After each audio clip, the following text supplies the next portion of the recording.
pembelajaran 2. Tujuan pembelajaran ini sebagai berikut.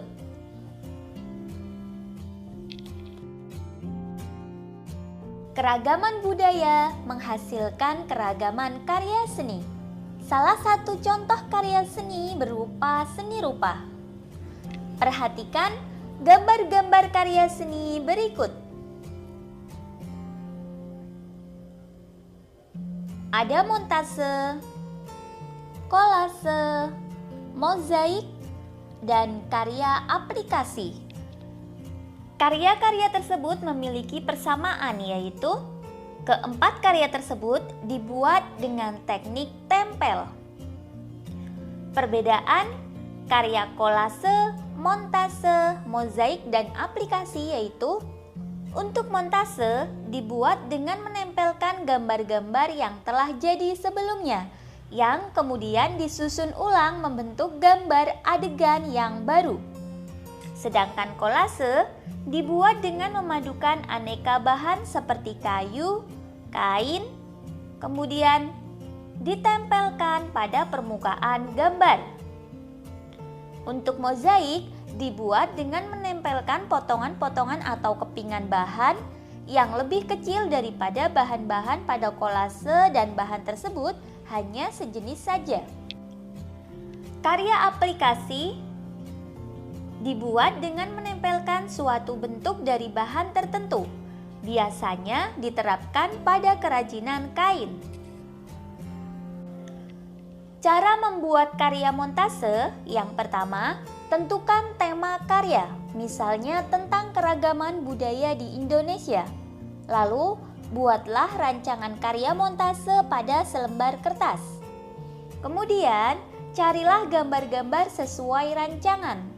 Gambar-gambar dapat kamu peroleh dari buku bekas, majalah, atau koran bekas. Guntinglah gambar-gambar yang kamu peroleh. Rekatkan potongan gambar-gambar pada kertas sesuai rancangan. Jika perlu, lengkapi dengan gambar menggunakan pensil, lalu warnailah. Cara membuat karya kolase. Buatlah gambar pada selembar kertas sesuai tema yang dipilih. Kemudian, siapkan bahan untuk kolase, misalnya kertas, kain, kayu, atau biji-bijian. Potong-potong bahan kolase kecuali biji-bijian. Tempelkan potongan-potongan bahan pada gambar. Cara membuat karya mozaik. Yang pertama, buatlah gambar pada selembar kertas sesuai tema yang dipilih. Kemudian, siapkan bahan untuk mozaik, misalnya kertas atau kain.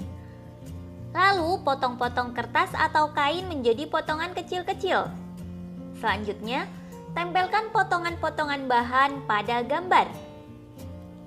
Cara membuat karya aplikasi. Yang pertama, siapkan bahan untuk aplikasi, misalnya kain atau kertas. Kemudian, rancanglah gambar pada selembar kertas sesuai dengan tema yang dipilih. Lalu, potonglah kain atau kertas menjadi bentuk tertentu, misalnya daun, bunga, binatang, atau bentuk-bentuk lain sesuai dengan gambar rancangan. Tempelkan potongan bentuk tersebut pada benda yang akan dihias.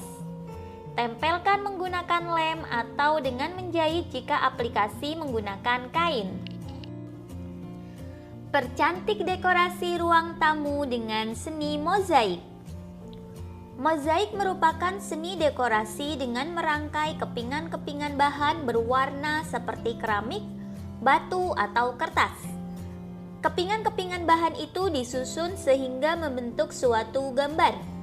Seorang desainer interior, Alexis Tisek, sukses mempercantik tampilan dinding rumahnya dengan karya mozaik bergambar pohon. Sebelum merangkai kepingan-kepingan keramik, Alexis Tisek terlebih dahulu membuat sketsa gambar pohon di dinding rumahnya. Ia kemudian menempelkan kepingan-kepingan keramik berbagai macam warna seperti hijau, oranye, dan coklat hingga terbentuklah gambar pohon yang unik dan mempesona. kita memperoleh pengetahuan baru yang terdapat pada teks tersebut, yaitu mozaik merupakan seni dekorasi yang dibuat dengan merangkai kepingan-kepingan bahan berwarna, misalnya saja keramik.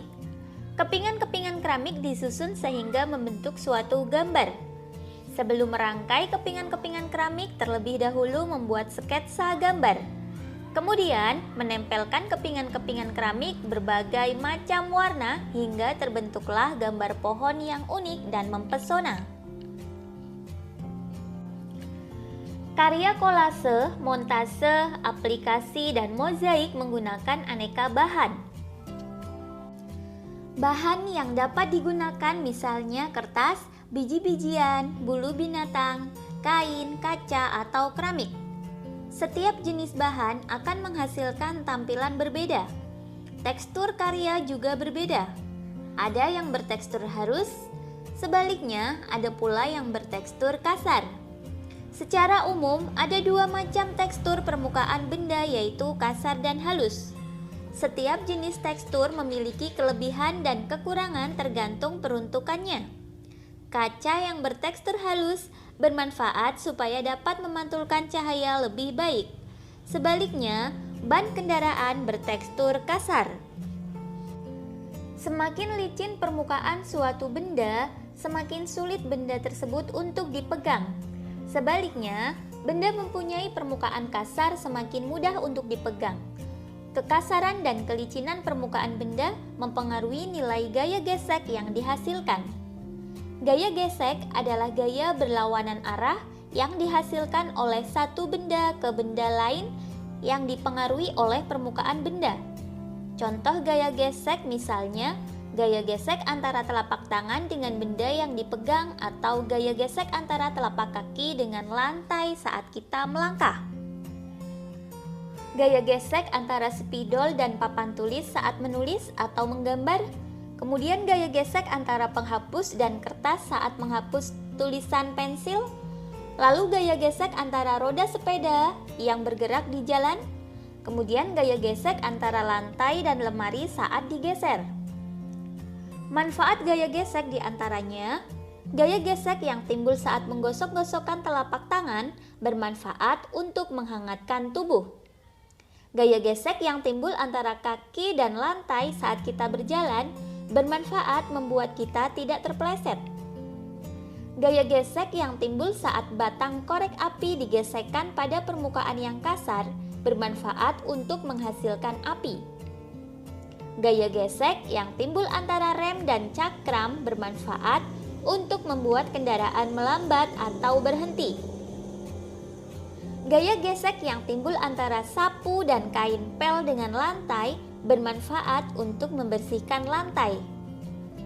Gaya gesek yang timbul antara parasut dan udara bermanfaat membuat parasut terbang lebih lambat. Gaya gesek yang timbul antara tongkat biola dan senar bermanfaat membunyikan biola. Pada ban mobil dibuat kasar dan beralur. Ya, ban mobil dibuat kasar dan beralur itu bertujuan agar ban tidak slip dan tergelincir saat melaju. Selain itu, gaya gesek juga akan membuat mobil dapat berjalan. Untuk bekerja sama dengan orang tua, identifikasi pemanfaatan gaya gesek di lingkungan rumahmu.